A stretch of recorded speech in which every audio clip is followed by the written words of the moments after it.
Hey, welcome or welcome back. I have a fantastic lineup of another 25 bangers for you today, proving that Amiga was a gaming powerhouse unlike any other. So let's not waste any more time and jump right in. Released in 1994, Bubba'n'Stix was an Amiga exclusive and the best example of what the system was capable of if given a chance. This side-scrolling puzzle platformer features cartoonish graphics, a cutesy alien setting and inventive multi-directional puzzles as you twist, prop and swing sticks to bridge gaps, press switches and trick oddball creatures.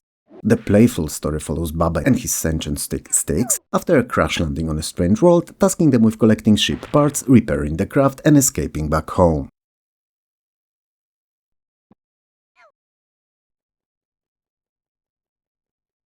Amiga's port of Mortal Kombat II shouldn't work, or should be as shoddy as that of Street Fighter II, and yet, man, not only it does, but it's also fantastic. Developed by Probe Software and released by Acclaim, it delivers digitized fighters and gore-laced combat in its full glory, sacrificing nothing in the porting. You get to battle it out across exotic stages with bone-crunching combos and brutal fatalities, tapping into the Amiga's hardware to replicate the arcade experience, in flying colors. Mostly red, mind you, but it is a color.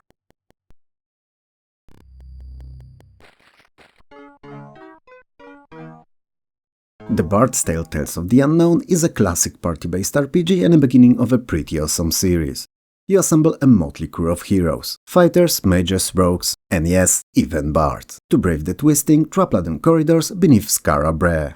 It's a first-person turn-based dungeon crawler that will send you mapping every dark tile, deciphering cryptic puzzles and trading blows with goblins, wraiths and wars, all in a bid to break the curse of the malevolent wizard Magnar and to restore the life to the besieged city.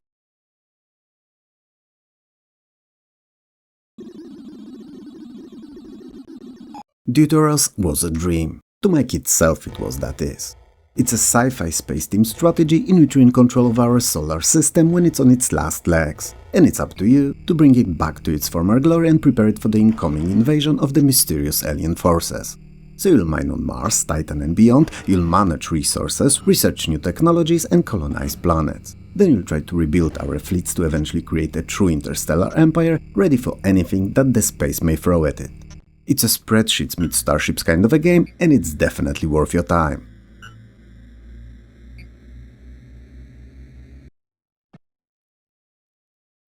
Kickoff is a love child of Dino Dini, an Italian-born Commodore Amiga coding wizard from UK. And no, he was not the grey-hair, pointy hat and one kind of a wizard, he did all his magic with mouse and keyboard. Mostly keyboard. Kickoff is a blistering fast top-down football game, so soccer for those of you from across the pond, and it offers unparalleled action and surprisingly realistic ball physics. While it wasn't perhaps as popular as its sequel or Sensible Soccer, it was still one of the few seminal games in the genre on Amiga.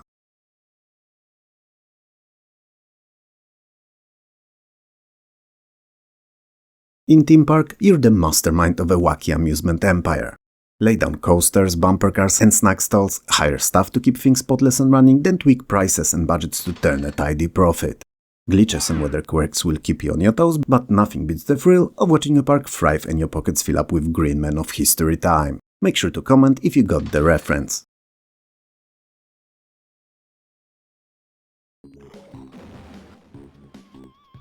Disposable Hero is a horizontally scrolling shoot-em-up in which you pilot humanity's last experimental fighter against a swarm of alien bioweapons that overrun the universe. But there's a catch to it. Instead of leaning on genre-standard mindless pew-pewing, it actually requires you to think and strategize, managing limited resources, collecting tech and upgrading carefully to survive. After all, our last stand and a chance, our last chance too. So please don't fail.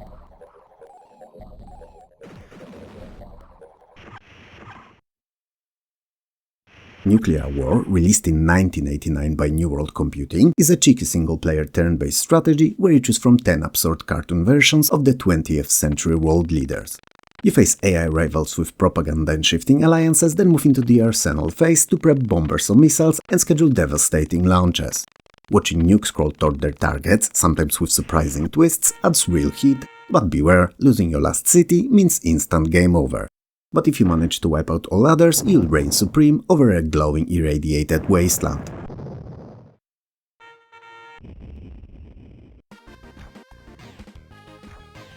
Soccer Kid is a fun and action-packed side-scrolling platformer that kicked onto the Amiga in 1993. You guide a football-wielding boy through colorful global stages, using your ball as both weapon and a tool to bounce, boot and boss bash enemies. Each level blends tight jumping with smart ball physics as you hunt for missing World Cup trophy pieces stolen by Medcap aliens.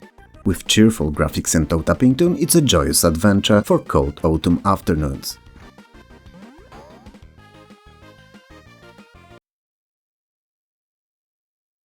Indy Heat is a 1992 Amiga overhead racer in which you push pedal to the metal to dodge rivals on twisty circuits and even make frantic pit-stop dives to cool your motor or swap tires.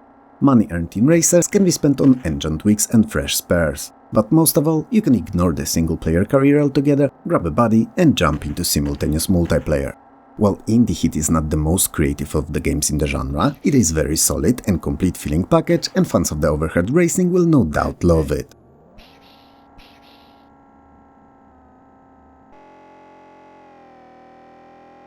Crazy Cars 3 is great, it's not as well known as Lotus perhaps, but it's equally as good. It's a from behind the car arcade racer, kinda like Outrun, but with an added twist. Namely, you get to bet on each race, pick tracks you race on, and even invest your winnings in upgrades. So you whip through road traffic, dodge cops, and nudge rivals to get ahead and climb the league table. It's a challenging, but fun orange-hued racer that's an unforgettable Wizkid racing experience.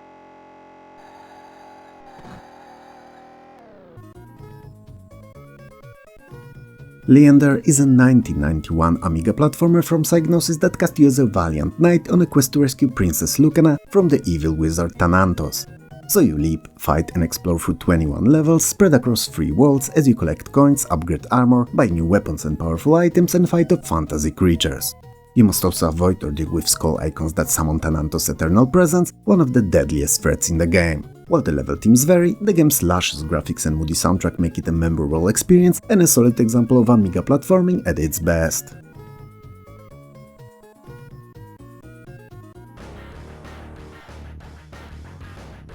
Lotus 3.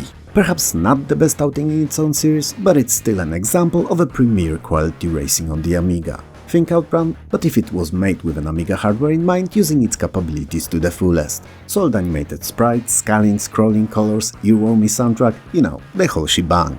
Add easy track editor to it, split-screen 2-player duels and unmistakable gremlin graphics as charm, and you have a fun afternoon of racing on your schedule just waiting to be had.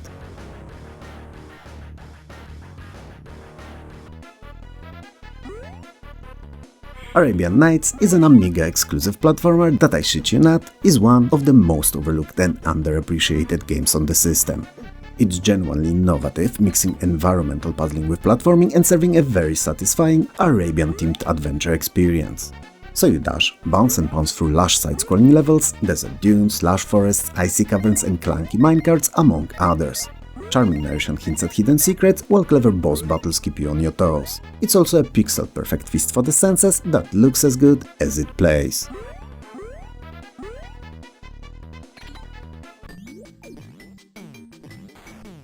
Wizkid is a vibrant 1992 Amiga platformer that stars Bong the Caveman armed with only his noggin. Scratch that only there, cause his forehead seems to be one of the most advanced weapons of near-mass destruction of the BC era.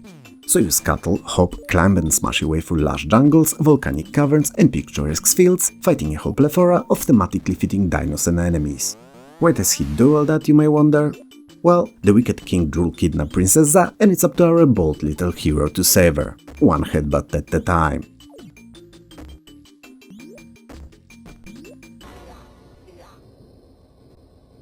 Developed by Vivid Image and published by Mirrorsoft in 1991, The First Samurai is a whimsical, action-packed side-scrolling platformer brimming with flair.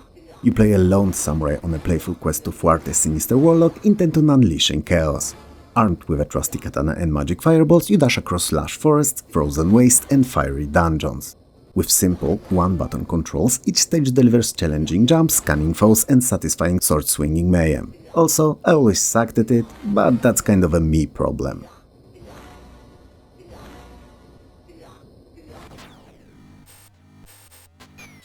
Paradroid 90 is a 1990 multi-scrolling top-down shoot-'em-up for the Amiga by Hewson and Graft Gold. As Droid 001, you navigate derelict starships, blasting rogue robots and hijacking them via the iconic transfer puzzle that has you swap circuitry disks to seize higher class droids from 002 up to 999. Balancing laser skirmishes, dodging foes and strategic takeovers against a ticking energy timer makes every stage an electrifying test of skill and wit.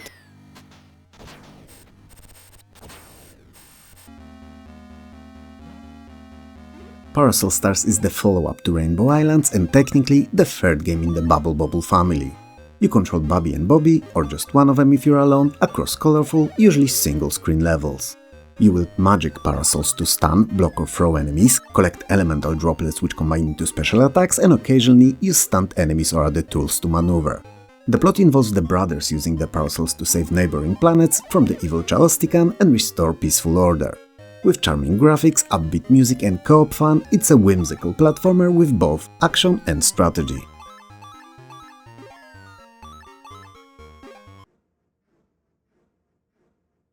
Exile is a physics-driven sci-fi adventure where you, playing as Captain Mike Finn, crash land on a hostile alien world teeming with danger. Armed with jetpack and gadgets, you swoop through caverns, solve puzzles and rescue survivors while battling strange creatures and rogue robots. Its smooth, inertia-based controls and atmospheric exploration were groundbreaking for the time. Think of it as spelunking in space, so equal parts daring rescue mission and cosmic treasure hunt wrapped in a clever, immersive design.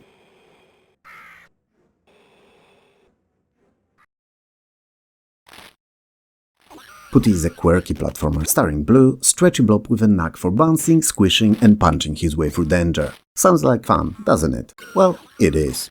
You have to rescue robots called endorphins while fending off bizarre enemies ranging from robotic cats to manic clowns. Putty can stretch to reach high suspended platforms, flatten foes and even inflate like a balloon.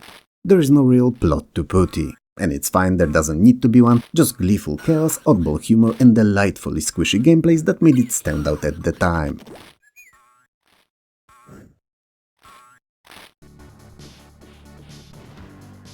Yo Joe is a colorful fast-paced platformer where two streetwise heroes, Joe and Nat, have to fight evil villain Professor X across different locations in a ghostly realm.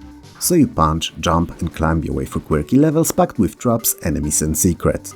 The best thing about it though is that you can tackle the adventure with a friend in simultaneous co-op, making the chaos twice as fun. Think brawling, treasure hunting, pixel-perfect platforming, numerous pathways across vast always scrolling stages and most of all, plenty of cheeky 90s attitude rolled into one.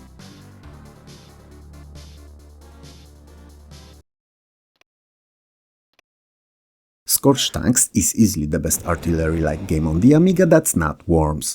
Some say that it's better than Worms, but I consider it enough unique to just be different and not immediately comparable.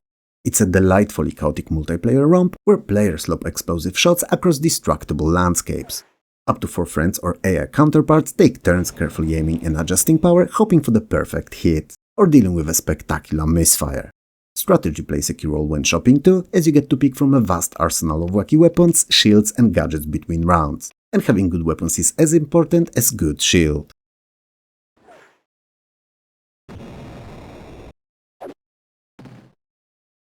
You know, for the longest time I considered Shadow Fighter to be the best versus fighting game on the Amiga, and not for no reason. It's a quirky one-on-one fighting game that lets players pick from a colorful cast of 17 eccentric characters, each with their own special moves and unique beautiful design. Gameplay blends fast-paced martial arts with explosive specials, like fireballs, teleportations and even some downright silly attacks. Training modes lets you spar with a punching bag to hone skills, while the main tournament challenges you to rise through increasingly tough opponents in true arcade brawler fashion.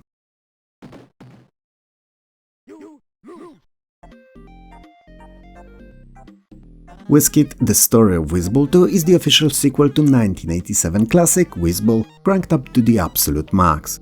You control nothing but Wizkid's disembodied bouncing head, flipping blocks onto foes to collect musical notes. Snag a full tune and you switch into the adventure mode, where you roam through real cartoonish landscapes, trade in quirky shops, re-embody your body, for the lack of a better word, and ultimately rescue your parents and 8 kidnapped kittens from the evil-mouthed wizard's ark across 9 truly weird worlds.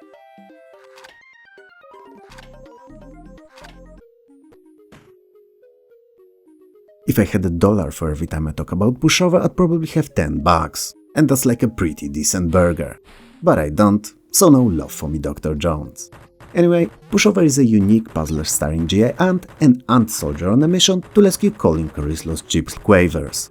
Yes, the game is just a big ad for them, but it's also a fantastic puzzling domino toppling challenge in which you must rearrange tiles so they fall in one continuous chain, but with strict rules how each tile behaves. And naturally, all in a limited time.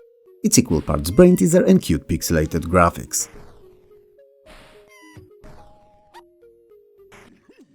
And that's a wrap on a 4th episode of our Amiga-centric series, and with it, we've cracked 100 out of 250 games that I aim to cover. 150 left, and with each next release there will be better and better games. Did any of your face find their way into this video? Let me know in the comments below. If you liked the video, hit those like, sub and bell icons below, it helps more than you know. Thanks a lot for watching, take care of yourself, and I'll talk to you soon.